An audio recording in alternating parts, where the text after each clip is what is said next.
Ибадат үчүн жаралдык, кулчулдук үчүн жаралдык. Эң биринчи Алла Таалам кабырда да кулчулдукту сурайт. Ошон үчүн туугандар, ибадат кылып калайлы. Кайсы максатта Алла Таалам жараткан болсо, ошол максатты аткарайлы, ошол буйрукту аткарайлы. Ал ибадат. Пайгамбарыбыз саллаллаху алейхи ва саллям Мираж кечесинде Алла Таалага жолукканга барганда эң биринчи ушу сөздү айткан эле: «Ат-тахияту лиллахи вас-салавату ват-тойибату». Тил менен болгон ибадаттардын баары, Алла саңа таандык. Сен үчүн тил менен канча ибадат кылсаңыз, чын сүйлөсөңүз, Куран окусаңыз, зикир кылсаңыз, калиматун тойиба, садака, жакшы сөз айтсаңыз, садаканы соо, тил менен болгон ибадат, саламдашуу бардыгы Алла үчүн. Вас-салават, дене менен болгон ибадаттар. Ват-тойибат, адал мал менен болгон ибадаттар. Адал мал, мүлк менен, акча менен болгон ибадаттардын бардыгы Алла Таала үчүн. Өткөнкү сабакта зикир боюнча таңкы, кечки, андан кийин тасбих, тахлил, такбир, Алла Тааланын мынакей тилибизди келиңиздер оңдойлу, тилибизди нурлайлы, кабырыбызды нурлайлы, тилибизди туура иштетейли. Алла Таала тилди жаратты, бизге берди белек кылып, аманат кылып берди, эртеге сурагын алат. Тилден суракты алат. Бардык денебиздин ар бир мүчөсү суралат. Алла берген неемат, Куранда айтат: «Стумма латусалунна йаумаидин анин наим». Карагыла, кийин сөзсүз силер сураласыңар неематтар тууралуу. Берилген неемат ал өзүнчө. Тил өзүнчө неемат. Сүйлөө өзүнчө неемат. Караңыздар, тилди Алла субханаху ва таала неемат кылып жаратып берди. Кээ бир адамдар тили бар, бирок сүйлөй албайт. Сүйлөгөн да өзүнчө неемат. Адал сүйлөгөн, чын сүйлөгөн, Алла разы болгон сөздү сүйлөгөн, бул өзүнчө неемат. Алла Таала эртеген сурайт муну. Ошон үчүн тилди туура иштетүү, сүйлөө маданияты. Биздин сөзүбүз адамдарга пайдасы тийсин. Биздин сөзүбүз адамдардын жүрөгүн ренжитпесин, оорутпасын. Биздин сөзүбүз ахиретибизди курсун, Алланы разы кылсын. Барыбыз эле күн сайын сүйлөп атабыз. Күн сайын периштелер жазып атат. Демек мына тил, ошон үчүн тилди мүмкүн болушунча көбүрөөк зикир кылайлы. Канчалык көп зикир кылсак, ошончолук мунафыктыктан тазаланабыз. Канчалык көп зикир кылсак. Иннал мунафиқин, мунафыктар болсо Алла Тааланы алдайт экен да. Юхадиун Аллаха ва хува хадиухум. Алла өздөрүн алдаган өздөрүнө салып коет ал. Булар болсо намаз окуса жалкоо дейт. Намаз окуса жалкоо дейт. Амал кылса риякөрлүк кылып кылат, кожо көрсүн кылып. Ва ла ядкурун Аллаха илля калила, дагы бир сыпаты бар булардын. Зикир кылса өтө аз зикир кылат. Көп зикир кылса, уламалар айтышкан, ким көп зикир кылса, мунафыктыктан тазаланат деген. Демек тилди Алла Таала мүмкүнчүлүк бергенинче жакшы сөзгө, зикирге көбүрөөк иштетейли. Адат калып келейли. Зикир менен алек кылып койсок, тилибиз арам нерселер менен, ушак менен, бирөөнү сөккөнгө, чагымчылык кылганга, бирөөгө жала жапканга, бирөөнү калп айтканга, ага убактысы жок болуп калат муну. Шайтан алсырап, буга кол сала албай калат. Ошон үчүн пайгамбарыбызга Алла Таала «Я айюхаллазина аману зкуруллаха зикран катира» деген аят түшүрдү. Эй имандуулар, силер Алланы көп эстегиле. Көп эстегиле. Эстеген сайын Алла эстейт. разычылыгы менен истейт. Өткөнкү сабактын уландысы Ан Айша радиаллаху анха, Айша энебиз, момундардын энеси айтат. Анна Расулуллах саллаллаху алейхи ва саллям кал, пайгамбарыбыз айткан экен. Иннаху хулика куллу инсан мин бани Адам аля 60 ва 300 мафсил. Адам баласы, ар бир инсан 360 муун мүчөдө жаралынган. Ар бирибизде Алла Таала ошо бир тамчы судан 360 муун мүчө берген барыбызга. Бир манжалар деле канча. Кейбирлер ийилбей турган, кейбирлер ийиле турган, кейбирлер жумшак, кейбирлери катуу, кейбирлери узун, кейбири капталдуу, кейбирлери жоон, кейбирлери ничке. Муун мүчөлөр адамдын денесинде 360. 360. Фаман каббараллах, ким Аллаху акбар десе, ва хамидаллах, алхамдулилlah десе, ва халлалаллах, ла илаха иллаллах десе, ва саббахаллах, субханаллах десе, ва астагфараллах, астагфируллах десе, ва азала хажаран ан тарикин нас, адамдарды ушу баса турган жерден ташты алып койсо, адамдарга тоскоолдук кылган ташты алып салса, ау шаукатан тикенди алып салса, ау адман ан тарикин нас, же бир сөөк, кыскасы айтканда жолду тазаласа, адамга зыян жеткире тургандан, ва амара би ма'руф, жакшылыкка чакырса, ау наха ан мункар, жамандыктан кайтарса, адада тилка 60 ва 300 сулама. Ушулардын бардыгы туугандар ар бир муун мүчөгө садака кылгандын ордун алат экен. Ар бири. Фа иннаху ямши яума идин ва кад захсаха нафсаху анин нар.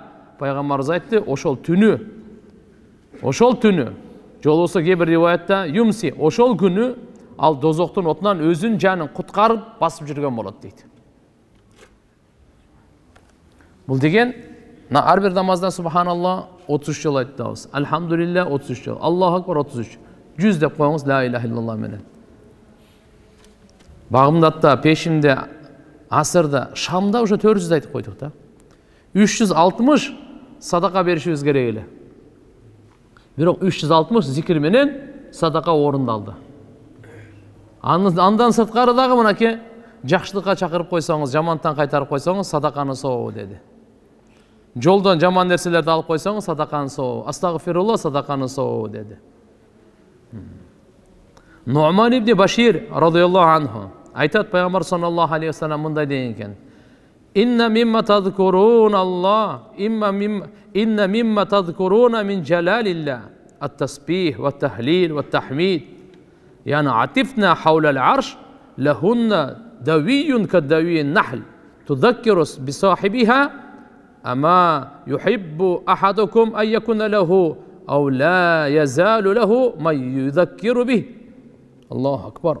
Sizler Allah Taala'nı ululap urmatın. Allah Taala'nın celalın isteysinger. Oşo Allah Taala'nın celalını istegende tasbih menen subhanallah, tahlil, la ilahe illallah, tahmid, alhamdulillah. Бұл сөздер Аллаға көтеріліп барады екен. Арышты тегеренеді деген. Ушундай үнменен балары ызылдайды ғой, зыз депчи. Ушундай үнменен тегеренеді екен арышты. Дағы ошол жерге барып, сіздің сөзіңіз сізді ал жақта айтады екен. Ушу паланчан баласы паланча зикир кылды депчи. Караңыз. Бұл жерде қандай Алла субханаху ва таала сіздерге биздерге улуу неmatты берип койгон. Мин азими кадрилла, Алла тааланы урматтоо көрсөтө турган болсоңуз, ошончо айтат да, Аллага сый урмат көрсөтүү болуп эсептелинет. Аллага сый урмат көрсөтүү болуп эсептелинет. Кайсы? Тасбих, тахмид, такбир, тахлил, булардын бардыгы Алла таалага көтөрүлөт экен. Ва ятуфна хаулал арш, арштың тегерегин, бұл тегеренет екен бұлар. Айланат екен. Лахунна саутун, ошо зикирлерде үн болот екен. Кандай үнле? Лейса бил али, өтө катуу жогору үн эмес. Каддавиюн нахл, ушу балары ушу ызылдагандай акырын ушундай үн чыгып турат экен. Тудаккиру би сахиби зикр, ким зикир кылса, ошону тиякты эстейт экен. Ошону айтат экен, караңыз. Тудаккиру би сахибиха дейт, ошо зикирди айткан кишиге. Демек, кимибиз зикир кылсак, биздин атыбыз жерде эле эмес, арыштын тегерегинде аталат экен да. Эми ким кааласа мени атым арыштын тегерегинде аталсын деп. Арыш Алла Тааланын эң кооз жана эң чоң махлугу. Ошол жерге барып Алла Субхана ва Тааланын мынакей биздин зикирибиз Алланын аршын тегерегинде ушундай деп отурса. Демек, бул зикирлерде ушунчалык пайда бар экен. Ан Салма умми бани Аби Рафи радияллаху анха. Салма энебиз айтат: "Я Расулаллах, пайгамбарыбызга айтты да: "Ахбирни би калимат ва ла туксир алейя." Мага бир топ сөздөрдү үйрөтүңүзчү. Жакшы сөздөрдү үйрөтүңүз мага. Пайдалуу сөздөрдү үйрөтүңүз. Бирок көп болбосун деди мен. Көп болуп кетсе, адам эсине тутуму деле кыйналып калат, аткаруу деле кээде кыйын болуп калат. Ва ла туксир алейя, көбүрөөк кылбаңыз деди. Пайгамбарыбыз айтты: "Кули Аллаху акбар." Аллаху акбар деңиз. Аллаху акбар деңиз. Аллаху акбар 10 маррат 10 жолу айтыңыз. Якул Аллаху азза ва жал, Аллах айтат экен: "Хада ли." Бул мен үчүн дейт экен. Бул мага таандык дейт экен. Качан бенде Аллаху акбар дегенде. Энебиз пайгамбарыбыз айтып атат: "Кули субханаллах." Сиз 10 жолу субханаллах деп айтыңыз дейт экен. Алла Таала айтат экен: "Хада ли." Бул дагы мага таандык. Андан кийин айтыңыз: "Аллахумма гфирли" деңиз. "Я Алла, мени кечир" деп. "Аллахумма гфирли" 10 жолу айтыңыз. Алла Субханаху ва Таала айтат экен: "Фаалту", кечирдим дейт экен да. Буну кылдым дейт. Демек, туугандар, мынакей энебизге мүмкүн болушунча бир жолу айтасызбы? Бир жолу айтыңыз. Бүгүн бир канча жолу айттыңыз? 10 жолу айттыңыз. 100 жолу айттыңыз. Кээ бирлер 1000 жолу айтты. Кээ бирлер андан да көп айтты. Бекер кээде отурабыз күтүп бирөөнү. Кээде бир жакка кетип аткан болобуз. Ошол учурлардын баардыгын биз зикирге айлантырайлы. Зикирге айлантырайлы. Дуага айлантырайлы. Аби Малик Аш'ари радияллаху анху айтат: Пайгамбар саллаллаху алейхи ва саллям айткан: "Ат-тухур шатрул иман." Тазалык имандын жарымы. "Валхамдулилла тамлаул мизан." Сиз алхамдулилла десеңиз, таразаңызды толтурасы болуп берет бул. "Ва субханаллахи валхамдулилла тамлаан ау тамлау ма байна самавати вал ард." Субханаллах менен алхамдулилла бул экөө таразаны толтурат, жер менен асмандын ортосун боштук толтурат дейт. Жер менен асмандын ортосунда канча боштук бар, Алладан башка эч ким билбейт буну. Эч ким өлчөй албайт. Асман каерден экен айта албайсыз. 10 километрби, 20бы, 30бы, миллион жетпейсиз, билбейсиз аны. Ушу экөөнүн бош ортосунан ким билет эле буну? Ушуну толтура турган сооп берет экен. Кайсы? Субханаллах мен алхамдулилла. Жер менен асмандын ортосун толтурат дейт. Жер менен асмандын ортосун толтурат дейт. Ан шейх ибн Бани Сулейм. Бани Сулеймден бир шейхтен риваят айтат: "Аддахунна Расулуллах саллаллаху алейхи ва саллям фи яди ау фи ядихи." Пайгамбар саллаллаху алейхи ва саллям эсептерди менин колумда мындай деп: "Ат-тасбих нисфул мизан." Субханаллах таразанын жарымы деди. "Валхамдулилла ямлауху." Аны алхамдулилла толтуруп коет деди. "Ват-такбир ямлау ма байна самай вал ард." Аллаху акбар дегениңиз жер менен асманды толтурат деди. "Ва-сауму нисфу сабр, ва-тухуру нисфул иман." Орозо сабырдуулуктун жарымы, тазалык имандын жарымы деди. Имандын жарымы.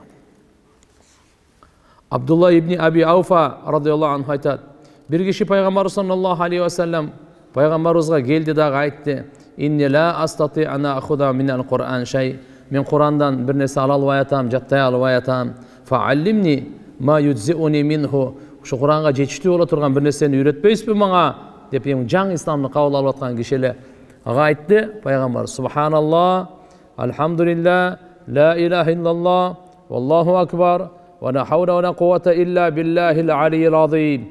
Ушуну айтыңыз деди. Ал киши да балекен. Айтты, я Расулалла, бұның бардығы Алла үшін, мен үшін не анда? Депші. Аға айтты, құл, мұндай деңіз, Аллахым архамни, варзухни, ваафини, вахдини. Я Алла, маңа райымдылық қылған. Я Алла, маңа ырысқы берген. Я Алла, маңа амандық, сақ саламатшылық берген. Я Алла, маңа тура жол берген, хидаят берген. Мұна сіз үшін деді.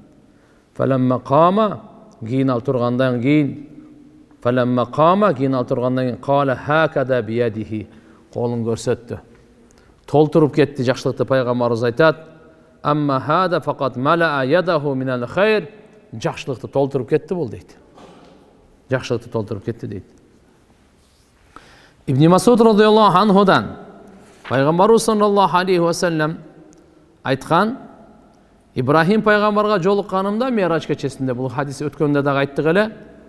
Ибрахим пайғамбар айтқан екен, ей Мұхаммад, үмметіңе салам айт бар, жана айтып қой, бейіш, аның топырағы тап-таза, сусы абдан татты, жана ал, ушындай түп-түз жер, өңгіл сөңгілі жоқ, то дөңсөсі жоқ. Аға, анын көчөттөрү, субханалла, дарақтары, альхамдулилля, көчөт дарақтарын бардығы, шу субханалла, альхамдулилля, ла иляха иллаллах, Аллаху акбар деді. Абдулла ибн Амр разияллаху анху айтады, пайғамбар саллаллаху алейхи ва саллям айтты, ма алил ард ахад яқул, ла иляха иллаллах, валлаху акбар, ва ла хаула ва ла қуввата илля билля, илля куффират анху хатаяху, ва лау канат мисла забадил бахр. Ким ушу сөзді айтса, ла иляха иллаллах, Аллаху акбар, ва ла хаула ва ла қуввата илля билля, анын бардық күнөлөрү кечирилет, деңиздин көбүнчөлүк болса дагы күнөөсү чө. Абу Зар разияллаху анхудан риваят, пайгамбарыбыз саллаллаху алейхи ва саллям суралды.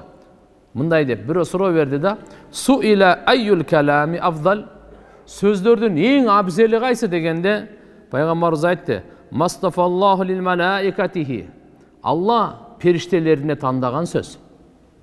Ау ли айбадихи, же бенделерине тандаган сөз. Субханаллахи ва бихамдихи. Бу периштелерин зикри экен. Субханаллахи ва бихамдихи кимдин зикри экен? Периштелердин зикри экен булар. Периштелер субханаллахи ва бихамдихи дейди экен. Субханаллахи ва бихамдихи тасбихул малаика. Афдалул калам иналлах ва ахаббуху илейх. Бұл ең Алла Таалаға жағымды, сүйкімді сөздерден ең абзели ушылар. Субханаллахи ва бихамдихи. Бұл риваят Сахи Муслимде келеді. Бұл риваят Сахи Муслимде келеді. Жабир разияллаху анхудан риваят, пайғамбар саллаллаху алейхи ва саллям айтады, ким айтса субханаллахил азим ва бихамдихи, гурисат лаху нахлатун фил жанна. Субханаллахил азим ва бихамдихи десе, аға бейіштен бір құрма дарағы тигелет дейді. Құрма дарағы тигелет дейді. Демек, туғандар қараңыздар, пайғамбару саллаллаху алейхи ва саллям қандай деген кереметтүү нәрсені айтып жатыр бізге. Бұл зикирді тілімізді көндірөйлі. Сөзсіз намаздан кейін емес. Базарда деле, нары бері басып жүріп деле, тілімізді көндірөйлі ушуға. Өзімізге зарыл иш болып қалғанда, ошо зарыл нәрсені сүйлөйлі. Зарыл емес пе, қажеті жоқ. Өткенде сабақта айтқанбыз, қайсы сөзден жүрек қати тұрған болса, аны сүйлөбөйлө қойлы. Қайсы сөзден қабырыңызға қараңғылық келсе, аны сүйлөбөйлө қойлы. Қайсы сөзден башқа адамдардың ақысына кіре тұрған болса, аны сүйлөбөйлө қойыңыз. Қайсы сөзден Алла наразы болып, періштелер жиркене тұрған болса, аны сүйлөбөйлө қойыңыз. Пайғамбарымыз айтқан, адам жалған сүйлөгөндө, ошо жаман жытынан періштелер 1 милге чейин качып кетип калат деген. Мына жерде кандай сөздөр менен? Арышты тегерене турган сөздөрдү сүйлөйлү. Периштелердин зикирин сүйлөйлү. Бейишти тигиле турган, даракты тиге турган сөздөрдү сүйлөйлү. Бизди эстете турган сөздөрдү, бакыяты солихаттарды сүйлөйлү.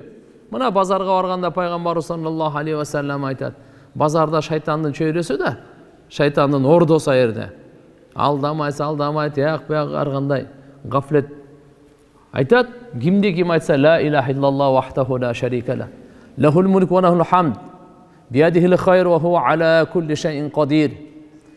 Ушуну айтса 1 миллион сауап жазылат дейт. 1 миллион күнөө кечирилет дейт. 1 миллион даража көтөрүлөт. Bir kan saray жараткан Алла Таала бейиштен берет дейт. Биз караңыз, күн сайын базарга чыгып бир жолу келебиз. Ошоду бекапар болбой ошо деп айтып койсок, биздин устазыбыз айтат эле, ушул зикирди базардан чыкканга чейин канча жолу айтсаң, миллиондон жазыла берет дейт эле. Бир жолу менен чектелбейт дейт эле. Кудайым бергени бар да, берем десе ким жок дейт ага. Алла бербесе эч ким бере албайт тугандар. Абу Хурайра радиаллаху анхудан Бухари шарифте келет, пайгамбар саллаллаху алейхи ва саллям айтат: "Калиматан хабибатан илар рахман." Эки сөз бар дейт пайгамбарыбыз. Мээримдүү Алла Таалага сүйкүмдүү сөздөр экен булар. Көрдүңүзбү? Бардык эле сөз Аллага сүйкүмдүү эмес экен. Бардык эле сөз Аллага жага бербейт экен.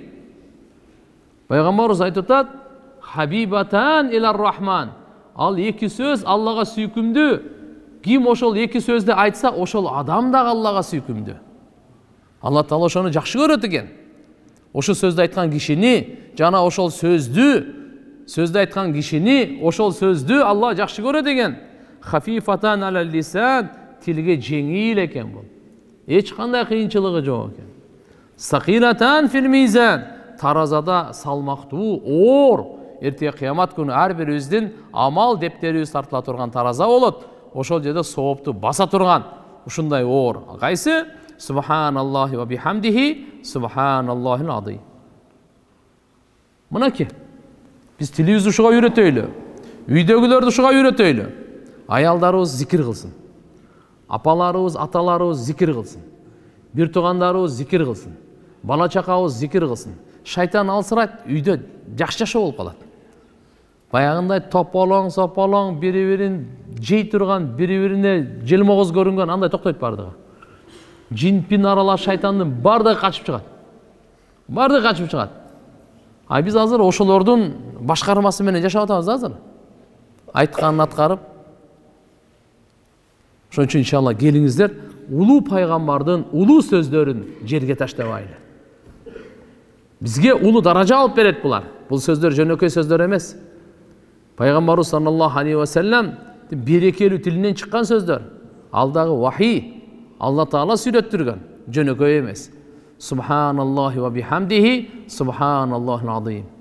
Буну айтып жүрө берсек, субхана бир риваятта келет да, алда сахih риваят. Кимде ким бир күнү 100 жолу субханаллахи ва бихамдихи десе, анын күнөөсү океандын көбүгүнчөлүк болсо кечирилет дейт. Анда алымдар айтат, экинчи бөлүгү. Бул субханаллахи ва бихамдихи ушунча болсо, субханаллахил азим анда эмне болот анда?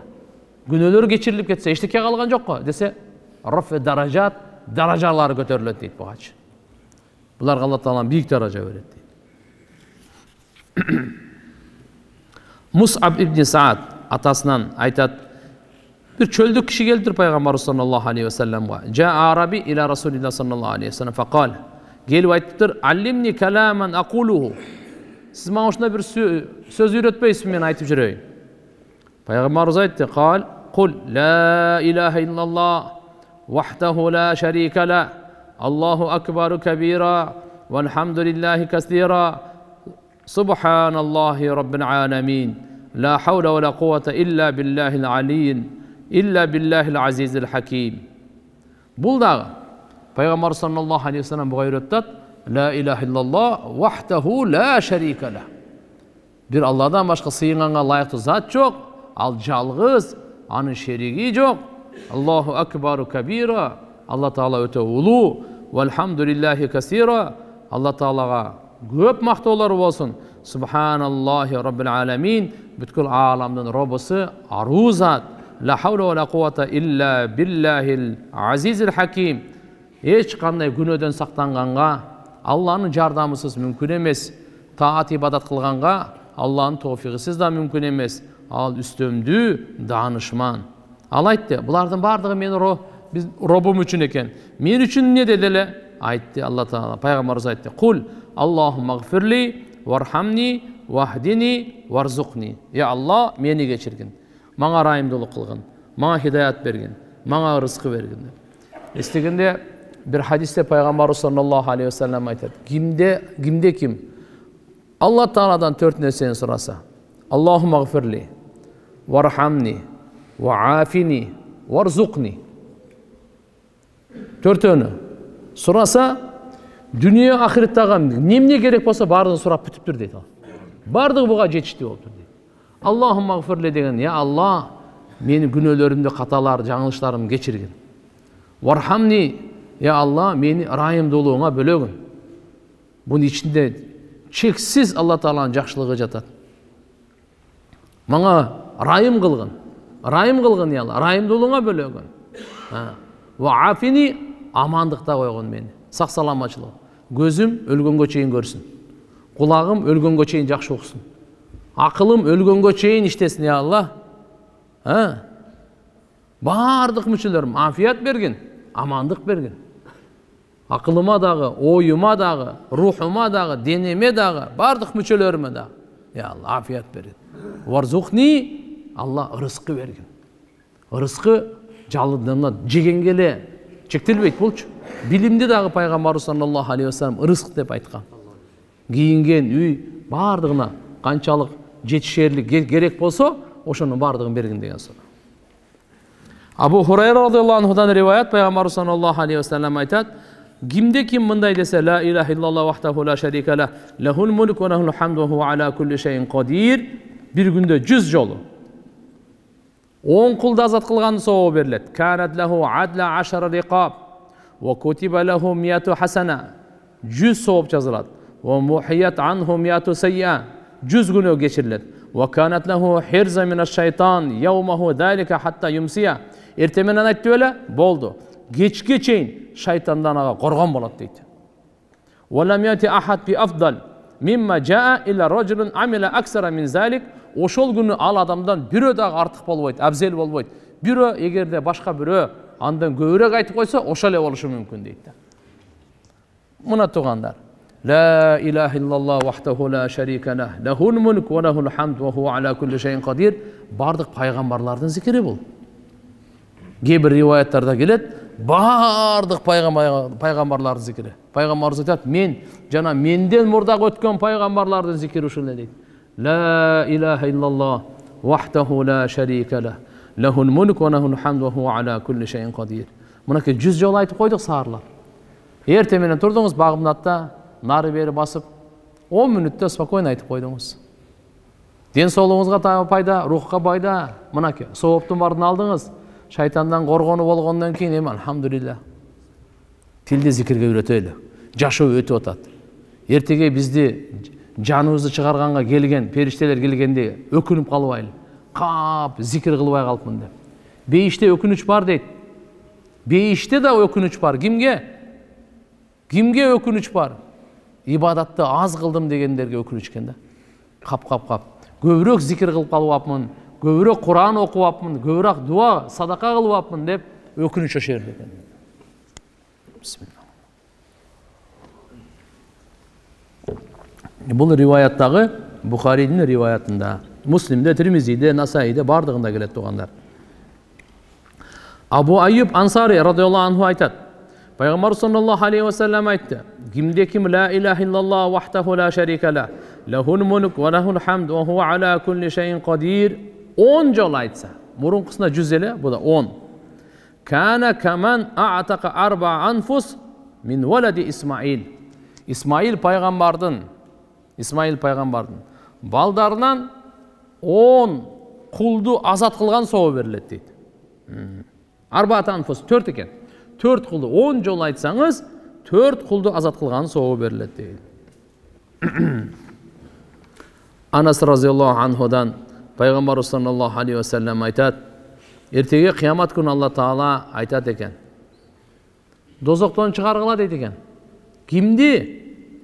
Ал чыгып келет экен ушундай инсан, ла илаха иллаллах деп жүрөгүндө арпа ушунчалык эле жүрөгүндө иман болсо, хайыр болсо, ушу чыгат экен. Андан кийин айтат экен, жүрөгүндө буудайчалык болсо, аны чыгарыла дейт. Ал чыгат экен. Андан кийин үчүнчүсүндө кимдин жүрөгүндө кыпынчалык иман болсо, ошо чыгат экен. мынакей ла иляха иллаллах болгон болсо жүрөгүндө, ушунча ла иляха иллаллах болгон болсо бут чыгат дейт бар.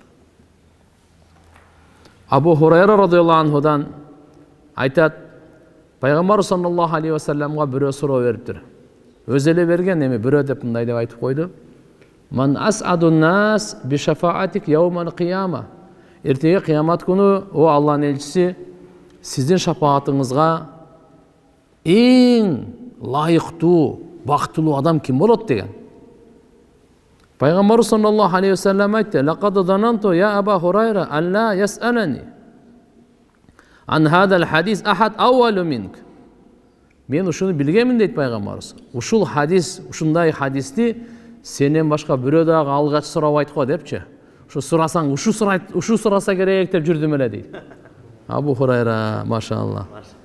Лима раайту мин хирсик алал хадис, анткени сенин ушул хадиске болгон кызыгууңду, талабыңды көрүп, ушу сенден мурда ушул суроону менен эч ким сурабаса керек деп ойлогонмун дейт. Ас'адун нас, пайгамбарыбыз жооп берди. Би шафаати яуман кияма.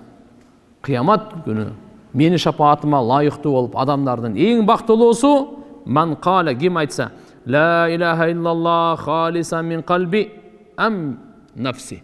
Чын жүрөктөн ла иляха иллаллах десе ошол болот деди да. Кана айтыңыздарчы туугандар. Ла иляха иллаллах, ла иляха иллаллах, ла иляха иллаллах. Дайым айтып жүрөйлү. Өлүм ар жерде келип калат да. Ушуну айтып калайлы. Өлүм ар жерде келип калат. Үйдө деле, көчөдө деле, базарда деле, эшикте деле, үйдө деле, уйкуда деле. Ар кандай учурда келип калат. Ошон үчүн бул калиманы көп айтып жүрөйлү. Айтыңыздарчы. Ла иляха иллаллах, ла иляха иллаллах, ла иляха иллаллах. Пайгамбарыбыз айткан, кимдин акыркы сөзү ла иляха иллаллах болсо, Алла субханаху ва таала сөзсүз аны бейишке киргизет, дозокту арам кылат дегенде. Ким биринчи сөзү ла иляха иллаллах, акыркы сөзү ла иляха иллаллах болсо, ал 1000 жыл жашаса да амалынан суракка деле алынбайт дегени. Айнанайын, бу кандай деген керемет. Ошон үчүн балдарыбызга тили чыгып атканда Алла дегенди үйрөтөйлү. Кыздарыбызга Алла дегенди үйрөтөйлү. Ла иляха иллаллахны үйрөтүп коёйлу.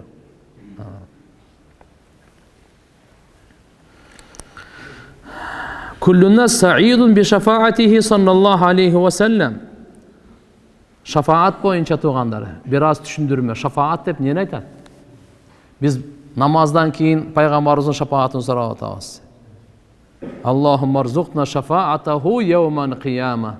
Я Алла, барыбызга пайгамбарыбыздын шафаатын берген кыямат күнү. Шафаат деп өзү ортомчулукту айтат да. Ортого түшүп, заступать эткен, заступничество. Ортого түшүп. Эм кой дегенге бирөө керек да. Ошого мына пайгамбарыбыз саллаллаху алейхи ва саллам улуу мартабасы, улуу даражасы, Аллаху акбар, ошонусун ортого салат да. Пайгамбарыбыздын өзүнүн заты кандай улуу, даража мартабасы кандай улуу. Ошо шафаат. Оңуз шафаат эмне дейт?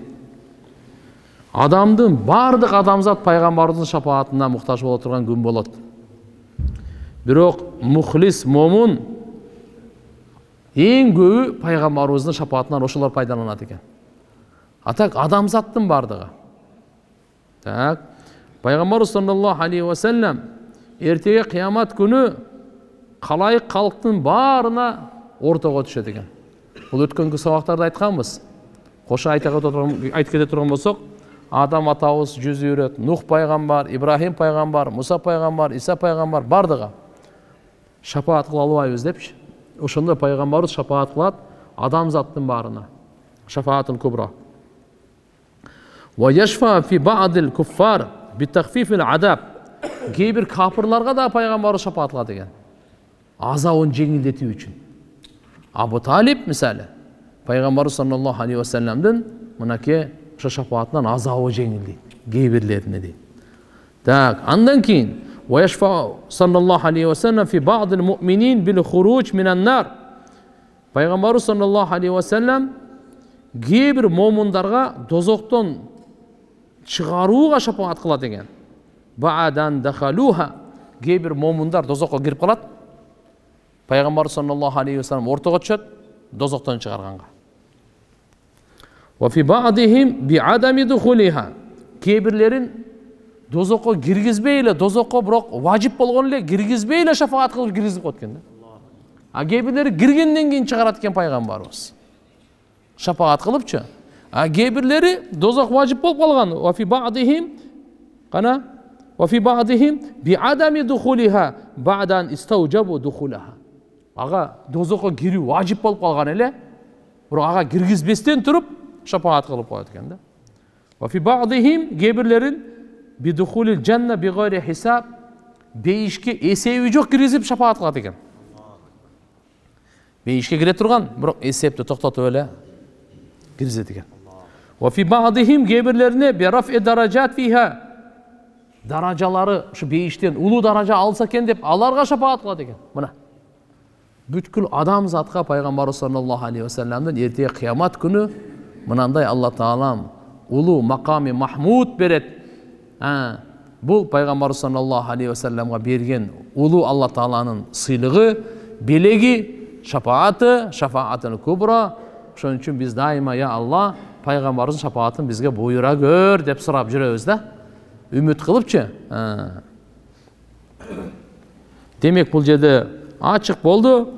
Пайгамбарыбыздын шафааты менен бактылуулукта бардык адамдар шериктеш, эми ар ким өзүнүн деңгээлинде болот экен да. Бирөө дагы шафаатынан сыртка болуп калбайт экен да. Албетте ким жүрөгүнөн ла илаха иллалла деп айтып жүргөн болсо, аныкы бөлөгө туугандар.